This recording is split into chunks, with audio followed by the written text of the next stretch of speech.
Check 1 2. 1098-765-432. Check 1 2. It's a hard knock life. Hi, I'm Paul Banks. And I'm the Rza, aka Bobby Steelz. And you're watching Hard Knock TV. Bong bong.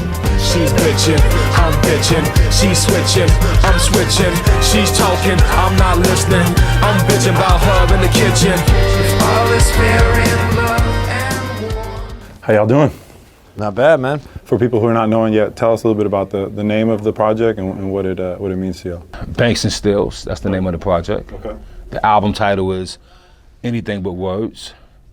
It's not a conceptual album, I could say that, you know. How would you describe it? We had like 40 songs, roughly, yeah, in the works. And I'm not even talking about the really loose stuff from the first writing session. Like since then, we have about 40 songs floating around. I think though, while we were doing it, it was kind of like whatever's fun, whatever's giving us ideas. But along the way, I think we did a pretty good job of kind of like, there's songs on the record that are fun and sort of, you know, lighter weight. And then there's songs that are kind of romantic and moody. And then there's songs where it's like, you know, Rza giving you some wisdom. And Do the Abbott. And I feel we were mindful of having it like, let's have it be a broad spectrum. Let's not just have a bunch of songs about, you know, like romance songs or a bunch of goofy songs. Let's make sure that we kind of deliver, because for me as a fan of Rza's work, it's like I want to see that flexed, you know, kind of like educate people. So I think, but we also didn't want to make a record that was too self-serious. So I think we kind of just went at it with fun in mind and just inspiration, but then we were pretty good at editing and tailoring so that it was kind of a good selection and diverse selection of songs. Take me back to the night in New York. Was it a tequila bar where you guys met? Like, what was going on that night? What were the conversations like? We had a lot of drinks since then, a lot of weed since then, so. Memory's a little hazy. Rza was driving, right? I drove there? You did, man. I drove myself there? It was the Wu Hummer. Oh, it was 2011, right? I guess so. I stopped driving in 2012. Okay. Started the tequila bar, then we went down to Chinatown and had noodles with Rza's Sifu. Shin Yaming, 34th generation Shaolin monk. Wow, okay. Legit badass, this dude. Yeah. Let me take this back. You guys got in a car, we're going on this with the intention of working together, or you guys were just hanging out? You're like... I wasn't thinking of working together. You know, cool people are cool people. That's just bottom line. So you guys are beginning your friendship. Like, what are you guys talking about? You talking about music? You talking about life? Like, what was the common bond through the night? We talked about music. I remember, you know, I brought up Bells of War for some reason. Is that your favorite Wu-Tang? That's my favorite Wu-Tang song. Okay.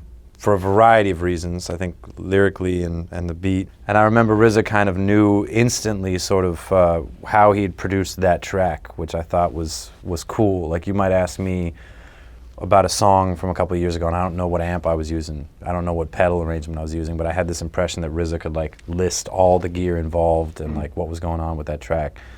That was like, I think, the first musical connection moment. After learning that Paul likes to play chess, you know, I invited him to hook up and play a few games here and there whenever, you know, we was in the same city, you know, New York, LA.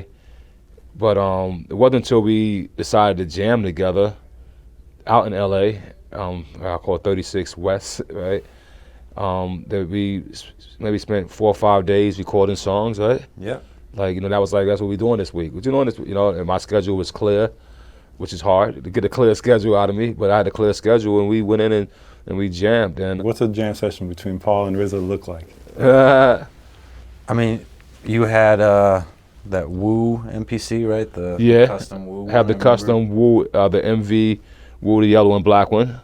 And I had the one with the 8 diagram logo on it too, right? Yeah. I'll have both of those there. Actually, this is an interesting detail. Rza had a piece of gear that I've never seen or heard about before, which was an amp simulator for guitars.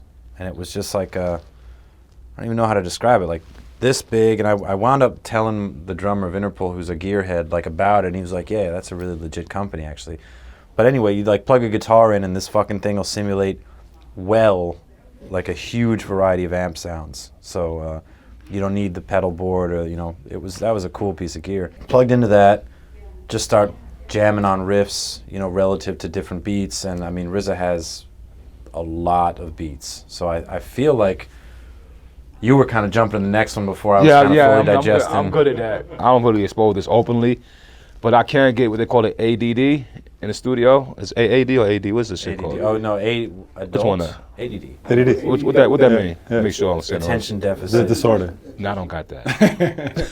You're like, I ain't got no disorder. I ain't got that, no disorder. But I like to keep it moving.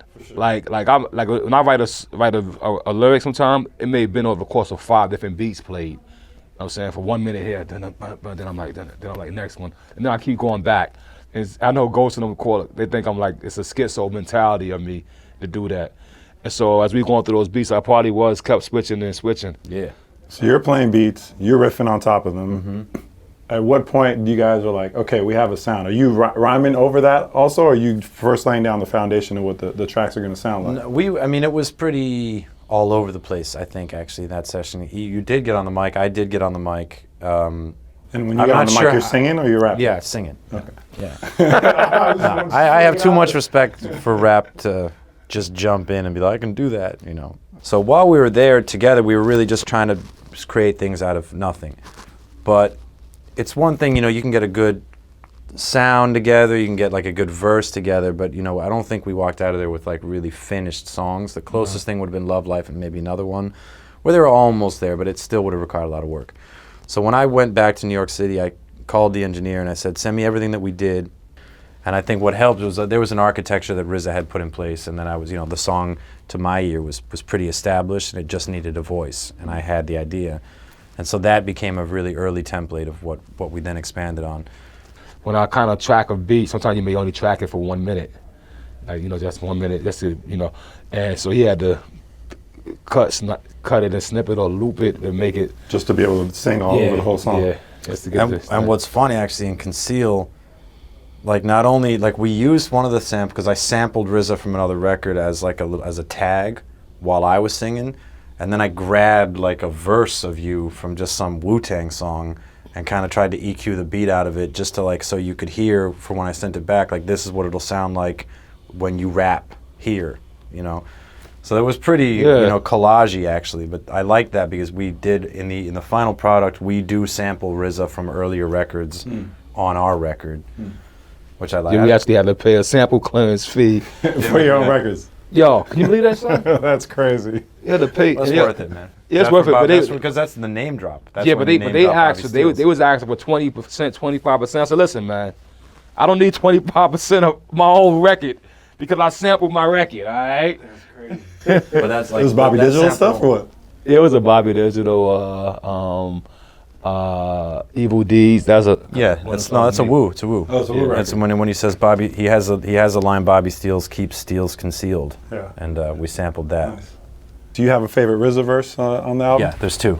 There's one of them because of the lyrical content of the second verse of Anything But Words is a really special verse for me. I think in 4 lines, I think RZA sums up the human experience. So it doesn't even take him the whole verse. It's like a chunk of the second verse, which to me is the most succinct summarization of a life. Can which is give us that in acapella form? I can tell. I hope so. It's by my calculation, every day sensational, every sense was stimulated, pains occasional. And to me, that's only 2 lines. You know what I mean? that's a lot That's a to lot be said said. in those 2 lines. And then there's another verse at the end of a song called One by One, which is kind of an off-the-cuff verse that RZA did, where we do not have 2 takes. It sounds like sometimes if, you know, he'd get in a flow or a cadence and we could kind of get repeat takes and sort of like, yeah, we might want to punch that word, so hit it again. This was a one-off thing. I don't think he ever did it in that particular flow style again. And to me, like from that day, I was like that. Like we've had arguments when you even brought up the possibility Taking it of off? taking that verse off. Like, nah, no. Killer Hill, Brownsville, never ran, never will. It's a Killer Hill, Brownsville, never ran, never will. Beats worth the $250,000. The movie cams on my grill. Never jammed, never squealed. Chrome on every wheel.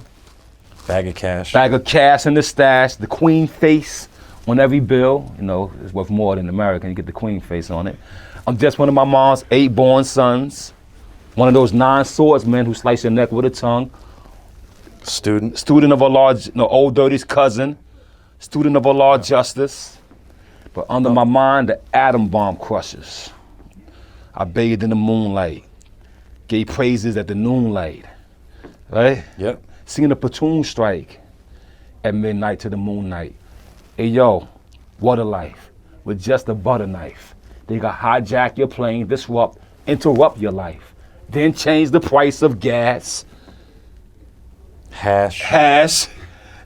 anyway, but you know. That's full wisdom right there. Yeah, we was on a mission that. But it's all just the flow. The flow. But to me, I was like, I don't know, yeah. But I like the verse before that on One by One, where I kind of come in. Another thing that me and Paul have in common is, and not knowing, this like discovering from each other, is there's some artists that's in the world that we both have great admiration for. One of them being Leonard Cohen. And Leonard Cohen, who I thought was a New Yorker, he's actually a Canadian. You would call him a folk singer, I guess, if you was to categorize him. I wouldn't categorize him, but I think he's an amazing lyricist. I mean, he was a poet and a novelist too, which does differentiate him like from other a poet and a writers. novelist writing songs, you could imagine. So his friends were like talking shit when he became a singer, because his friends were like in the poet circle, and they're like, "Oh, you're gonna go do music with your fucking guitar? Like that's bullshit." So he was selling out relative to his friends. wow, But anyway. and he's the one who made this. Didn't he write the song Hallelujah? Yeah. No, he's the man. You know the song Leonard Hallelujah? Cohen. Hallelujah. He wrote that. Yeah. Okay. Who sampled that? Jeff Buckley. Jeff Buckley. Yeah, he did it great. But anyway, so the point I'm saying is that the verse I did on One by One, though, to me, is something that if Leonard Cohen was an MC, he would have said that shit, that in that flow. You know what I mean? Ice cold on the battlefield. You know what I mean? Yeah. 20 below was the wind chill. Winchester rifle with the hot lead. Burnt the hole in their fucking heads. You're painting that picture. Yeah. You know what I mean? It's in that vocal tone. Yeah, it's in that kind of tone, mellow, too. sort of whispery sort of tone. Yeah. Who are some of the other artists that you guys have in common that you kind of like bonded over?